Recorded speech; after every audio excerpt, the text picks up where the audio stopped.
আমি বলি বিএনপির ভাইদের আপনাদের লজ্জা লাগে না? একটুখানি লাড়াচাড়া দিলে আপনারা পড়ে যাবেন। আর যদি একবার পড়েন ওই সংবিধান বুড়িগঙ্গায় ফেলে দিব। নতুন করে সংবিধান লিখে আপনাদের বিচার প্রকাশ্যে করব, এই গাদ্দারদের বিচার। একটা যুদ্ধ হওয়ার পরেই কালকে দেখলাম কালামানিক বিচারপতি উনি জামিনে মুক্তি পাচ্ছেন। আমি বলি বিএনপির ভাইদের আপনাদের লজ্জা লাগে না? শহীদ জিয়াকে যে লোকটা বলে ভারতীয় পাকিস্তানি গুপ্তচর, সে কিভাবে মুক্তি পায়? আমার শহীদ জিয়ার বীরত্তম খেতাবটা ফিরে নিয়ে আসে, আপনারা কিছু করেন নাই। খালেদা জিয়াকে ক্যান্টনমেন্ট দিয়ে বের করে দিয়েছে, এখনো কোনো বলিষ্ঠ ভূমিকা নেন নাই। এদেরকে সাইজ করেন, তাহলে আপনারা নিজেরাই সাইজ হয়ে যাবেন। জনগণ যখন বিপ্লবের স্বাদ পেয়ে যায়, স্বাধীনতার স্বাদ পেয়ে যায়, এর ফিরে আনা খুব কষ্টকর। আমি মনে করি জনগণ ঐক্যবদ্ধ আছে। কতজন লোক দরকার, কতটুকু দরকার আমার নিজ চোখে দেখা। সুতরাং আমি মনে করি দেশটা আমাদের, আমরা ঐক্যবদ্ধ হয়ে দেশটাকে সামনে নিয়ে যাই। আমরা বাঙালি হয়ে বাঙালিকে মারছেন। পাকিস্তানি মানলে দুইটা কথা লাগে অন্য জাতির, যে বাঙালি হয়ে বাঙালির মানলে এটা লাগে, কষ্ট লাগে। এটা আমাদের দেশ, লুটপাট করে আমরা চলছি। অনেক সংস্কার হয়েছে, আপনার একটা আন্দোলন হলো, রক্তক্ষরণ হলো, একটা সনদ হলো, সনদটা এখন মানতেছেন না। আপনার চরম গাদ্দার। আপনারা যদি না মানেন, আমি একটা জিনিস পরিষ্কার বলি, হাসিনার চেয়ে শক্তিশালী ক্ষমতাধারী নেত্রী পৃথিবীতে ছিল কিনা জানি না। পুলিশ, বিডিআর, র্যাব, আর্মি কি ছিল না, কিন্তু আপনাদের সেটা নাই। একটুখানি লাড়াচাড়া দিলে আপনারা পড়ে যাবেন। আর যদি একবার পড়েন ওই সংবিধান বুড়িগঙ্গায় ফেলে দিব। নতুন করে সংবিধান লিখে আপনাদের বিচার প্রকাশ্যে করব, এই গাদ্দারদের বিচার। একটা যুদ্ধ হওয়ার পরেই কালকে দেখলাম কালামানিক বিচারপতি উনি জামিনে মুক্তি পাচ্ছেন। আমি বলি বিএনপির ভাইদের আপনাদের লজ্জা লাগে না? শহীদ জিয়াকে যে লোকটা বলে ভারতীয় পাকিস্তানি গুপ্তচর, সে কিভাবে মুক্তি পায়? আমার শহীদ জিয়ার বীরত্তম খেতাবটা ফিরে নিয়ে আসে, আপনারা কিছু করেন নাই। খালেদা জিয়াকে ক্যান্টনমেন্ট দিয়ে বের করে দিয়েছে, এখনো কোনো বলিষ্ঠ ভূমিকা নেন নাই। এদেরকে সাইজ করেন, তাহলে আপনারা নিজেরাই সাইজ হয়ে যাবেন। জনগণ যখন বিপ্লবের স্বাদ পেয়ে যায়, স্বাধীনতার স্বাদ পেয়ে যায়, এর ফিরে আনা খুব কষ্টকর। আমি মনে করি জনগণ ঐক্যবদ্ধ আছে। কতজন লোক দরকার, কতটুকু দরকার আমার নিজ চোখে দেখা। সুতরাং আমি মনে করি দেশটা আমাদের, আমরা ঐক্যবদ্ধ হয়ে দেশটাকে সামনে নিয়ে যাই।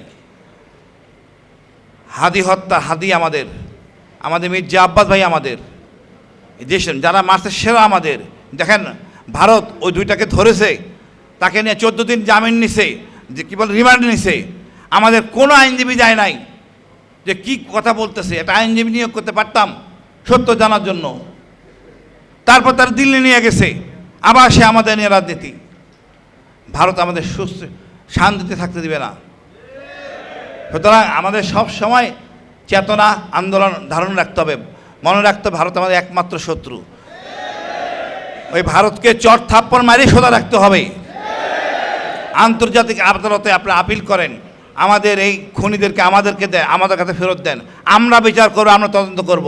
আপনার ন্যারেটিভ আমরা বিশ্বাস করি না। অপরাধে যেই হোক তার বিচার হবে। আমি খুব ভালো লাগতো সেখানে আসতে পেরে। তবে আমার ভালো লাগতো আমাদের মাঝে যদি দু একজন সম্মানিত নারী নেতৃত্ব থাকতেন, কথা বলতেন, এটা খুব ভালো লাগতো। আমাদের দরকার। আমরা সবাই মিলেই দেশ, কেউ কথা বলে নাই, সব পালায়ে গেছে ভারতে। তাজউদ্দিন সাহেব সব পালায়ে গেছে। বঙ্গবন্ধু একটা ভাষণ রেকর্ড পর্যন্ত করেন নাই, সেই ঘোষণা দিতেন শহীদ জিয়া। এটা যেমন তেমন ঘোষণা না, আপনারা অন্য কিছু মনে করবেন না। বিদ্রোহ হয়, আমি তো শপথবদ্ধ ছিলাম পাকিস্তানের পক্ষে, সেই শপথ ভেঙে আমি বিদ্রোহ করলাম এবং একই সাথে সেনানিবাসে ঢুকে আমার অধিনায়ককে গ্রেপ্তার করে নিয়ে আসলাম। অধিনায়ককে গ্রেপ্তার করা যাতা বিষয় না, এটা আপনারা সবাই বুঝবেন না অধিনায়ক জিনিসটা কি। তারপরে সেই বিদ্রোহ যুদ্ধ চলে দীর্ঘ এত বছর, একটা বছর প্রায় 9 মাস যুদ্ধ। এই আওয়ামী লীগ ভারতে বসে যুদ্ধ তো করেই নাই, উল্টা 7 দফার একটা অনৈতিক চুক্তি করে বসে।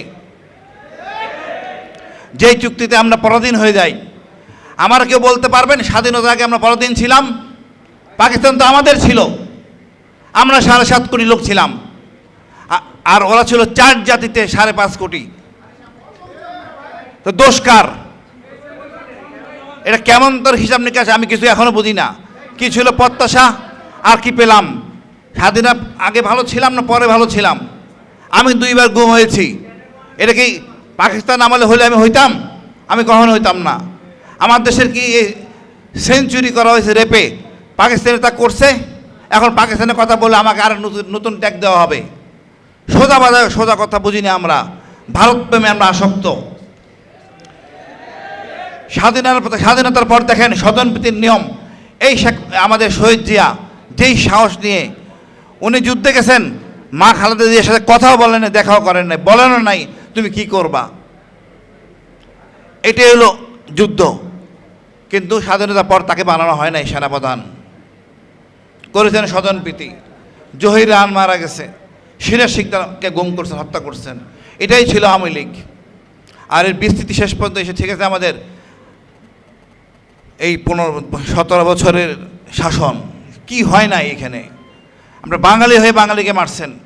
পাকিস্তানি মানলে 2টা কথা লাগে অন্য জাতির, যে বাঙালি হয়ে বাঙালির মানলে এটা লাগে, কষ্ট লাগে। এটা আমাদের দেশ, লুটপাট করে আমরা চলছি। অনেক সংস্কার হয়েছে, আপনার একটা আন্দোলন হলো, রক্তক্ষরণ হলো, একটা সনদ হলো, সনদটা মানতেছেন না। আপনার চরম গাদ্দার। আপনারা যদি না মানেন, আমি একটা জিনিস পরিষ্কার বলি, হাসিনার চেয়ে শক্তিশালী ক্ষমতাধারী নেত্রী পৃথিবীতে ছিল কিনা জানি না। পুলিশ, মিডিয়া, র্যাব, আর্মি কি ছিল না, কিন্তু আপনাদের সেটা নাই। একটুখানি লাড়াচাড়া দিলে আপনারা পড়ে যাবেন। আর যদি একবার পড়েন, ওই সংবিধান বুড়িগঙ্গায় ফেলে দিব। নতুন করে সংবিধান লেখে আপনাদের বিচার প্রকাশ্যে করব, এই গাদ্দারদের বিচার। একটা যুদ্ধ হওয়ার পরেই কালকে দেখলাম কালামানিক বিচারপতি উনি জামিনে মুক্তি পাচ্ছেন। আমি বলি বিএনপির ভাইদের, আপনাদের লজ্জা লাগে না? শহীদ জিয়াকে যে লোকটা বলে ভারতীয় পাকিস্তানি গুপ্তচর, সে কিভাবে মুক্তি পায়? আমার শহীদ জিয়ার বীরত্তম খেতাবটা ফিরে নিয়ে আসে, আপনি কিছু করেন নাই। খালেদা জিয়াকে ক্যান্টনমেন্ট বের করে দিয়েছে, এখনো কোনো বলিষ্ঠ ভূমিকা নেন নাই। এদেরকে সাইজ করেন, তাহলে আপনারা নিজেরাই সাইজ হয়ে যাবেন। জনগণ যখন বিপ্লবের স্বাদ পেয়ে যায়, স্বাধীনতার স্বাদ পেয়ে যায়, এর ফিরে আনা খুব কষ্টকর। আমি মনে করি জনগণ ঐক্যবদ্ধ আছে। কতজন লোক দরকার, কতটুকু দরকার আমার নিজ চোখে দেখা। সুতরাং আমি মনে করি দেশটা আমাদের, আমরা ঐক্যবদ্ধ হয়ে দেশটাকে সামনে নিয়ে যাই। হাদি হত্যা, হাদি আমাদের, আমাদের মির্জা আব্বাস ভাই আমাদের, দেশ যারা মারছে সেরা আমাদের। দেখেন ভারত ওই 2টাকে ধরেছে, তাকে নিয়ে 14 দিন জামিন নিছে, যে কী বলে রিমান্ড নিছে। আমাদের কোনো আইনজীবী যায় নাই যে কি কথা বলতেছে। একটা আইনজীবী নিয়োগ করতে পারতাম সত্য জানার জন্য। তারপর তার দিল্লি নিয়ে গেছে, আবার সে আমাদের নিয়ে রাজনীতি। ভারত আমাদের সুস্থ শান্তিতে থাকতে দিবে না। সুতরাং আমাদের সব সময় চেতনা, আন্দোলন ধারণ রাখতে হবে। মনে রাখতে হবে ভারত আমাদের একমাত্র শত্রু। ওই ভারতকে চট থাপ্পড় মারিয়ে সোজা রাখতে হবে। আন্তর্জাতিক আদালতে আপনারা আপিল করেন, আমাদের এই খুনিদেরকে আমাদেরকে দেয়, আমাদের কাছে ফেরত দেন। আমরা বিচার করবো, আমরা তদন্ত করব। আপনার ন্যারেটিভ আমরা বিশ্বাস করি না। অপরাধে যেই হোক তার বিচার হবে। আমি খুব ভালো লাগতো সেখানে আসতে পেরে। তবে আমার ভালো লাগতো আমাদের মাঝে যদি 2-1 জন সম্মানিত নারী নেতৃত্ব থাকতেন, কথা বলতেন, এটা খুব ভালো লাগতো। আমাদের দরকার। আমরা সবাই মিলেই দেশ, সবাই মিলেই দেশ, কাউকে বাদ দিয়ে আমরা আগাতে পারবো না। সবাইকে নিয়ে আমরা আগাবো। আপনাদের সবাইকে অশেষ ধন্যবাদ। আমার জন্য দোয়া করবেন, আমি আপনাদের জন্য দোয়া করি। বাংলাদেশ দীর্ঘজীবী হোক। শহীদ জিয়া এবং শহীদ ব্যক্তিরা সবাই যেন সম্মানিত হয়। আসসালামু আলাইকুম।